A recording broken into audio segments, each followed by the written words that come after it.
Here is the truth about 10 popular retirement sailboats, from Beneteau to Bavaria to Nordhavn, that the marine industry doesn't want you to hear.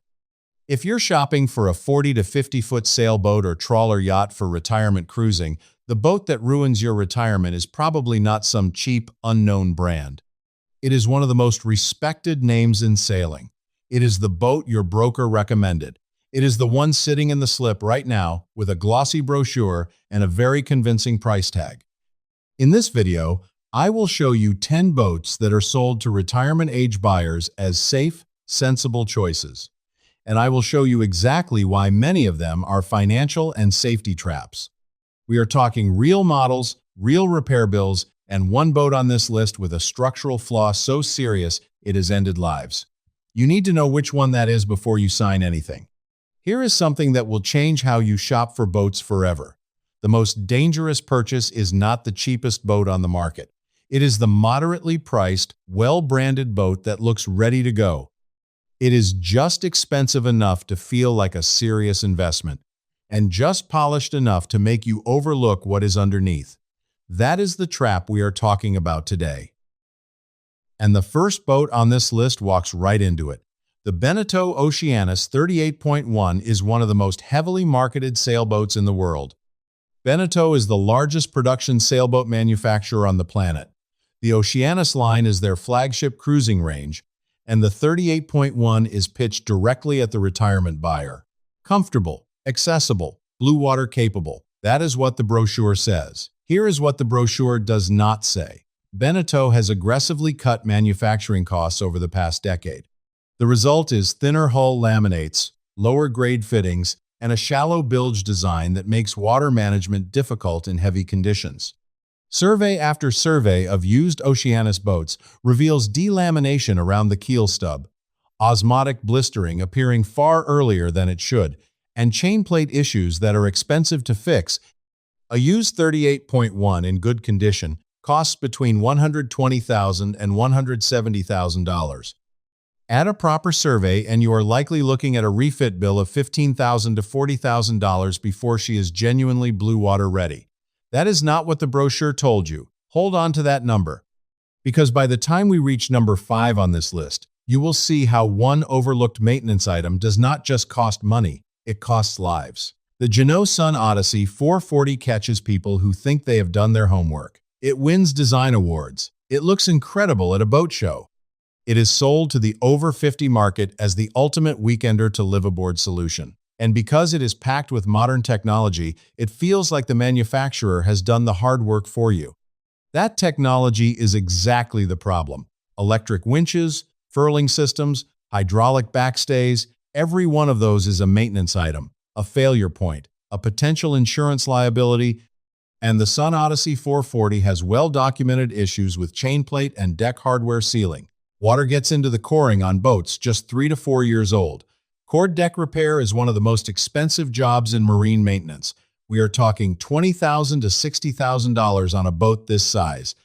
The buyer who is not mechanically inclined can find themselves completely overwhelmed by cascading system failures when electrical systems don't meet American Boat and Yacht Council standards.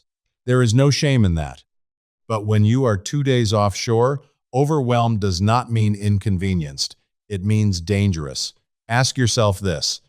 If a boat requires a full-time mechanic to operate safely, is it actually making your life easier or just more expensive? The Catalina 445 is America's boat. Affordable, widely supported, with parts available almost everywhere. Retirement buyers trust it completely. That trust is not always warranted. The 445 has a documented history of mast step issues. The compression post arrangement in this model has led to structural cracking in the cabin top. Catalina was slow to acknowledge this problem and even slower to fix it. If you are buying a used 445 without a thorough structural survey, you are gambling with serious money and your safety. The standing rigging on the 445 is also undersized for serious offshore work. Most experienced cruisers and riggers will tell you the same thing. This boat was designed for coastal sailing with a comfort ratio below what Ted Brewer recommended for true blue water cruising. Buyers who push it into blue water passages are taking on risk the manufacturer never intended. A used 445 looks like a deal at $150,000 to $200,000. After a proper survey and a rigger's report, add another $25,000 to $50,000 for upgrades and deferred maintenance. And that is if the survey finds nothing structural. If it does, the numbers get worse. Now pay close attention. This next one is where a lot of buyers in their 50s and 60s get badly hurt. The Hunter 45 Center Cockpit is positioned as the sensible, practical choice. Center cockpit for safety in following seas. Plenty of space for liveaboard comfort. A price point that leaves room in the budget for actual cruising. On paper, everything a retirement couple wants. In practice, Hunter built this boat to a price point that shows in the places that matter most. The deck hardware backing plates are inadequate. Cleats, stanchion bases, and lifeline attachments have pulled under load on multiple documented examples. That is not a cosmetic issue. That is the hardware that is supposed to keep you on the boat, failing at the moment you need it most. The interior joinery looks attractive at first glance, but it is thin veneer over cheap substrate. In a marine environment, it does not last. Many owners report significant interior deterioration within 8 to 10 years. That destroys resale value. Hunter yachts hold their value poorly compared to European competitors. The boat you buy for $180,000 today may appraise at $110,000 in 7 years. For a retirement buyer watching their portfolio, that is not just a boating problem. It is a financial one. I told you earlier that one boat on this list has a structural flaw that has killed people. This is the one. The Bavaria Cruiser 46 is large, comfortable, and shows beautifully at a boat show. But Bavaria's quality control has been inconsistent across multiple production runs. And the Cruiser 46 has well-documented issues with keel bolt corrosion. The cast iron keel meets the hull at a joint that requires regular inspection and rebedding. Many examples on the used market have never had this done. When Lloyd's Register specifications weren't followed during production, keels have separated from Bavaria yachts. Sailors have died as a result. This is not speculation. It is documented fact. Bavaria's service network outside of Europe is also thin. In the British Virgin Islands charter grounds, the intracoastal waterway from Florida to the Chesapeake or Pacific puddle jump route, finding a qualified Bavaria technician is a real challenge. Parts can take weeks. For a retirement buyer trying to catch seasonal weather windows, that delay cascades quickly into dangerous and costly situations. Ask yourself one simple question. Do you want to be the person who finds out whether the previous owner maintained the keel bolts? The Leopard 40 catamaran looks like one of the smartest purchases on this list. Stability, space, shallow draft. Real advantages for the over 50 buyer. But most Leopard 40s on the brokerage market right now were built for charter duty.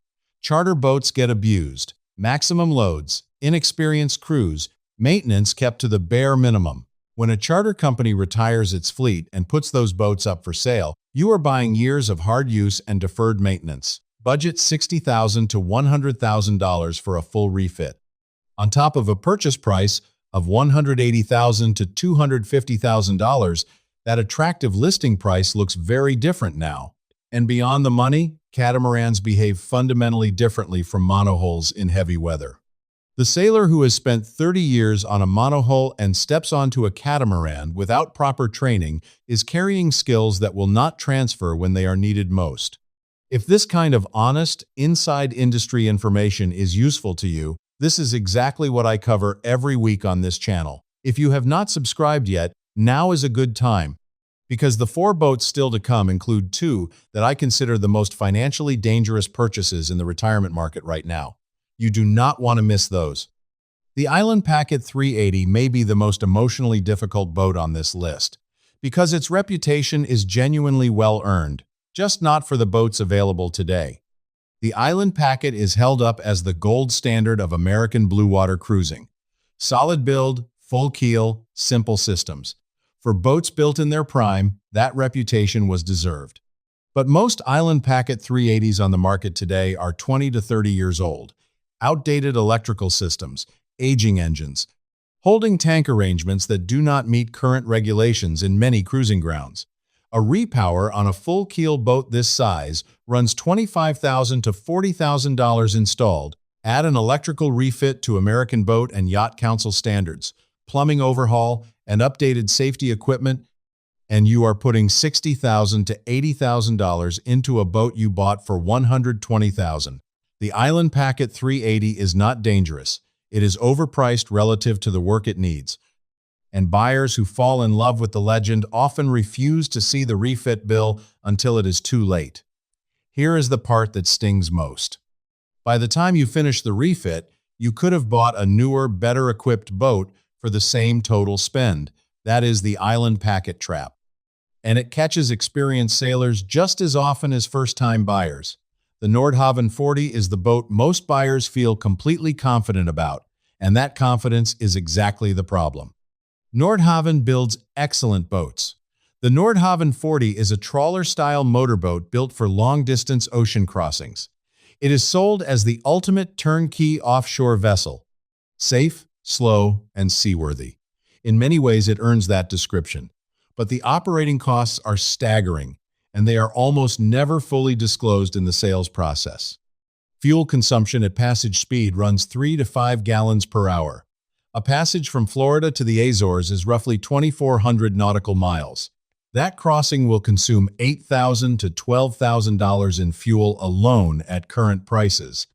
Annual maintenance on the water makers, stabilizers, generator systems, bow thruster, and electronics runs $15,000 to $30,000 under normal use. The buyer who purchases a Nordhavn 40 at $400,000 to $600,000, expecting an affordable retirement afloat, is often in genuine financial shock within the first 12 months. That shock does not just affect the cruising budget, it affects retirement security. No boat is worth that. The Hanse 458 targets the buyer who still wants performance. Aggressive styling, easy sail handling, impressive speed. Hanse's done a masterful job marketing to the over 50 buyer who wants a boat that feels alive but does not require a full crew. The problem shows up in surveys with troubling consistency. Chainplate failures, fractured hull-to-deck joints. In boats under 10 years old, the Hanse hull-to-deck joining method can fail silently. Water gets in through compromised deck joints. The coring saturates. Delamination sets in. Structural integrity is compromised in ways invisible without an ultrasonic scan. By the time the problem is visible, the repair bill is already enormous.